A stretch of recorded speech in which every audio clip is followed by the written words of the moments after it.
ತ್ರಿವೇಣಿ ಸಂಗಮಕ್ಕೆ ಹೋಗ್ತಾಯಿದ್ವಿ. ಎಲ್ಲ bike puncture ಆಗಿತ್ತು, ಎಲ್ಲ ರೆಡಿ ಮಾಡಿಸ್ಕೊಂಡು ಬರ್ತಾಯಿದ್ವಿ. ಏನಪ್ಪ ಅದೃಷ್ಟ ಅಂದರೆ ನಮ್ಮ ಹತ್ರ ಎಲ್ಲ ಸ್ವಲ್ಪ ಪ್ರಿಪೇರ್ ಏನಂದರೆ ನಾವು ಎಲ್ಲ ಮಾಡ್ಕೊಂಡು ಬಂದಿದ್ವಿ. ನಾವು ಎಲ್ಲ almost year power bank, tools ಎಲ್ಲ ಅಂದರೆ ಎಲ್ಲ ಇತ್ತು, ಆಲ್ಮೋಸ್ಟ್ ಎಲ್ಲ ಇತ್ತು. ಹಂಗೆ ನಮಗೇನು ಅಷ್ಟೊಂದೇನು ಕಷ್ಟ ಬೀಳಲಿಲ್ಲ. ಹಂಗೆ ಕಷ್ಟ ಒದ್ದಾಡ್ಕೊಂಡು ಸಿಟಿವರೆಗೂ ತೊಗೊಂಬಂದು ಸಿಟಿಲಿ ಇಲ್ಲೇ ಟ್ಯೂಬ್ ಚೇಂಜ್ ಮಾಡಿಸಿದ್ವಿ. ಇವಾಗ ತ್ರಿವೇಣಿ ಸಂಗಮ ಹೋಗೋಣ. ಅದಕ್ಕೆ ಇವತ್ತು ಕಾಶಿ ಅಂತೂ ಆಗೋದು ಡೌಟು.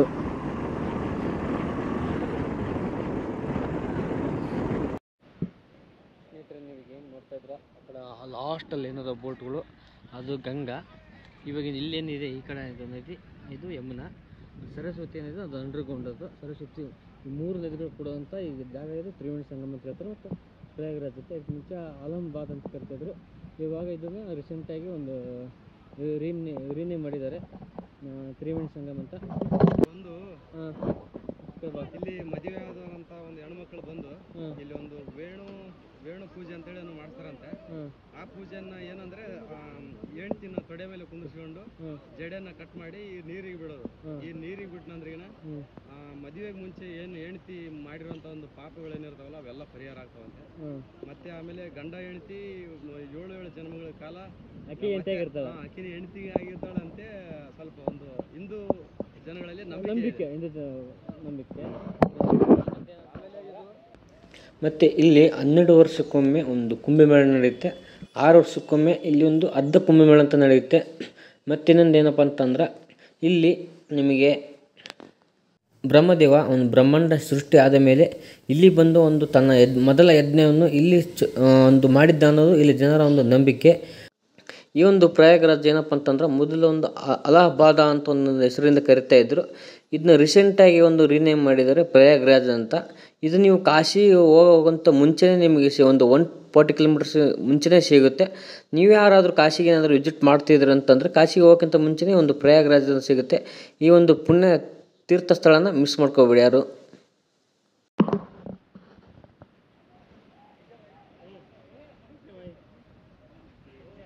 ತ್ರಿವೇಣಿ ಸಂಗಮ ಅಂದರೆ ಪ್ರಯಾಗರಾಜದಲ್ಲಿ ಎಲ್ಲ ನಮ್ಮ ಒಂದು ಅಭಿಯಾನ ಮಾಡಿದ್ವಿ. ತುಂಬ ಖುಷಿ ಆಯಿತು. ಅಲ್ಲಿರೋ ಎಲ್ಲ ಲೋಕಲ್ಸ್ ಎಲ್ಲ ಭಕ್ತರು ಇರ್ಬೋದು, ಮತ್ತು ಅಲ್ಲಿರೋ ಲೋಕಲ್ಸ್ ಎಲ್ಲ ತುಂಬ ಸಪೋರ್ಟ್ ಮಾಡಿದರು, ಅಪ್ರಿಷಿಯೇಟ್ ಮಾಡಿದರು. ನೀವೇನು ಒಂದು ಕೆಲಸ ಮಾಡ್ತಾಯಿದ್ದಾರೆ, ಇದೊಂದು ಒಳ್ಳೆ ಕೆಲಸ ಅಂತೆಲ್ಲ ಸಪೋರ್ಟ್ ಎಲ್ಲ ಮಾಡಿದರು. ತುಂಬ ಅಂದರೆ ತುಂಬ ಖುಷಿ ಆಗೈತೆ ನಂಗೆ. ಇವಾಗ ಏನಪ್ಪ ಅಂತಂದ್ರೆ ಕಾಶಿಗೆ ಹೋಗ್ಬೇಕು, ಸ್ವಲ್ಪ ಊಟ ಮಾಡ್ಕೊಂಡು ಕಾಶಿಗೆ ಹೋಗ್ಬೇಕು. ನಮ್ಗೆ ಗಂಗಾ ಆರತಿ ಸಿಗೋದು ಡೌಟು. ನಾಳೆ ಡೇದಲ್ಲಿ ಸ್ವಲ್ಪ ಅಲ್ಲಿ ಟೆಂಪಲ್ಸು ಮತ್ತು ಮಾರ್ನಿಕ ಘಾಟು ಮತ್ತು ಸ್ವಲ್ಪ ಎಲ್ಲ ಎಕ್ಸ್ಪ್ಲೋರ್ ಮಾಡಿಕೊಂಡು ಗಂಗಾ ಆರತಿ ಮುಗಿಸ್ಕೊಂಡು ಆಮೇಲೆ ಅಯೋಧ್ಯೆಗೆ ಹೋಗೋಣ ಅಂದ್ಕೊಂಡಿದ್ದೀವಿ.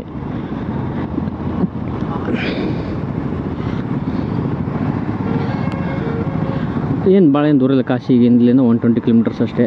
ಏನು ಈವ್ನಿಂಗ್ ಟೈಮಲ್ಲಿ ಮಸ್ತ್ ಟೈಮ್, ಬಿಸಿಲು ಕಮ್ಮಿ ಆದರೆ ಆರಾಮಾಗಿ ಹೊಡೆದಾಕ್ಬೋದು. ಬಿಸಿಲಿರೋದಕ್ಕೆ ತುಂಬ ಅಂದರೆ ತುಂಬ ಕಷ್ಟ ಆಗ್ತಾಯಿದೆ ಅಷ್ಟೇ, ಏನು ಅದು ಬಿಟ್ಟರೆ ಇನ್ನೇನಿಲ್ಲ ಕಷ್ಟ.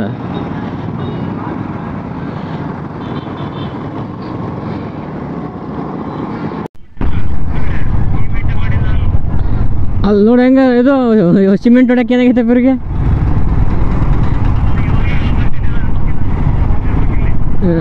ಮಲ್ಲು ಸಂಬಂಧಕ್ಕೆ ಇರ್ಬೇಕಲ್ಲ.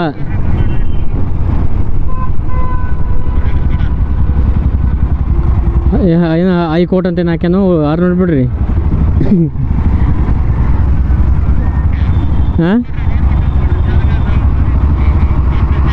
ಇಲ್ಲಿದೇನಿದೆ, ಇದು ಯಮುನಾ ನದಿ. ಇದು ನಿಮ್ಗೆ ಕಾಣ್ತಾ ಇದೆ ಅಂದ್ಕೊತೀನಿ. ಗಂಗಾ ನದಿ ಆ ಕಡೆ ಇದೆ. ನಾವು ಏನು ಒಂದು ಬ್ರಿಡ್ಜ್ ಮೇಲೆ ಹೋಗ್ತೀವಿ, ಯಮುನಾ ನದಿ ಈ ಕಡೆಯಿಂದ ಕಾಣ್ತಾ ಇದೆ ನೀಟಾಗಿ. ಸ್ನೇಹಿತರೆ, ವಾರಣಾಸಿ ಇನ್ನೂ ಒಂದು 5 ಕಿಲೋಮೀಟರ್ಸ್ ಇದೆ. ಈಗ ನೋಡ್ಬೋದು ನೀವು ಇಲ್ಲಿ ಯಾವ ಥರ ಇಲ್ಲಿ ಡೆಕೋರೇಷನ್ ಮಾಡಿದ್ದಾರೆ ಅಂತ ಸೂಪರ ಮಾಡಿದ್ದಾರೆ. ಇದು ಯಾವಾಗಲೂ ಹಿಂಗೆ ಇರುತ್ತೋ ಏನು, ಇವಾಗೇನಾದ್ರು ಮಾಡಿದ್ರೆ ಗೊತ್ತಿಲ್ಲ, ಪರ್ಮನೆಂಟಾಗಿರುತ್ತೋ ಗೊತ್ತಿಲ್ಲ. ಸಖತ್ತಾಗಿ ಮಾಡಿದ್ದಾರೆ ಲೈಟಿಂಗ್ ಎಲ್ಲ. ಏನು ಒಂದು ಸ್ಟ್ರೀಟ್ ಲೈಟ್ ಕಂಬ ಇರ್ತವೆ, ಆ ಕಂಬಗಳು ನೋಡ್ಬೋದು ನೀವು.